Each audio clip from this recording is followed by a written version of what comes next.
I remember I made this statement to one of my team members. I was like, I would be so happy if we have 25 people registered.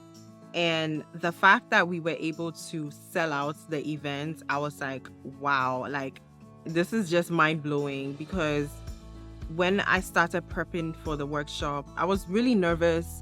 I was excited. I knew it was a challenge. I pushed myself beyond what I knew I could do. And I realized that all the questions that I had, like, they would be answered eventually. Let's say a body butter, for example. You don't know what kind of reception is going to get out in the world.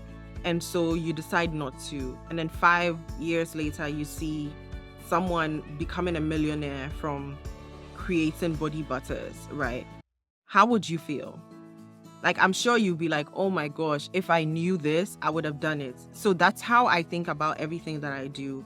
I'm always like, listen, I don't want to live with regrets. I don't want to wake up one day and be like, I really wish I had done this. And so for me, I'm such a go-getter in that regard. Try my best to achieve my goals and dreams, and try my best to do what I set my mind to do, no matter how scary it may look, right? When I started creating the business, I didn't know anything about setting up an LLC. I didn't know anything about like taxes and all these things, but research and actually starting would help you figure it out. If you sit down and say, okay, let me answer all these questions, by the time you're done, there will be like 5 different businesses doing what you are trying to do. And that in itself could deter you from starting. So I just want to tell you, don't put yourself in a box. You need to start. Write down those dreams, write the vision down, make it plain. That's what the Bible says. And chase after the thing that scares you the most. If you have a dream that you strongly believe that God has given to you, don't just talk about it, but start it, be about it, implement it, execute the mission, execute the goal. You need to start to put yourself out there and stop looking at people who are making millions and doing things that you know for sure that you can do. It's not out of your reach. It's something that you can do, but you are just sitting down scared. You're allowing the fear from the enemy to just cripple you from starting. So I want to encourage you today, and I'm so confident in the success of what this is about to be. I'm speaking into its success before it even comes. Like every business, there'll be failures, and you learn from every single thing. For me, at the end of the day, the workshop was a huge success. We learned so many things didn't go according to plan. If I could tell you behind the scenes, the things that weren't working out, tell me how I filmed a whole YouTube video and I forgot to turn on the mic. So yeah, I filmed a YouTube video and there's no sound. I don't even know what I'm going to do about this, but I'll figure it out. It's not a big deal. But we had so many insightful discussions. We had so many amazing questions answered. The response was just positive, and it was just overwhelming because I love that I was able to execute something that once upon a time seemed so far-fetched to me, right? So I want to wrap up this episode by sharing 5 lessons that I learned from taking a chance on myself, thinking outside the box, not limiting myself to a box, and going after my goals and dreams.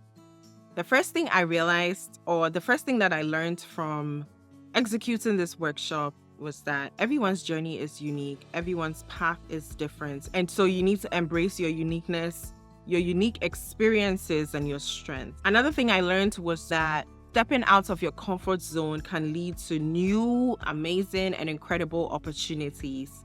So don't limit yourself. Step out of your comfort zone and challenge yourself. The third thing I will share is that you need to seek support and powerful collaborations. You need to surround yourself with like-minded people who would uplift you, empower you, and push you to higher heights. You don't want to just be around people who have no goals, no dreams, no visions in their life, right? And the people around you should be able to inspire you as well. Surround yourself with amazing women who would empower and inspire you on your journey, and celebrate your successes. It's so easy for us to focus on our failures and the negative things that happen in our lives. that we fail to recognize how successful we have been on our journeys.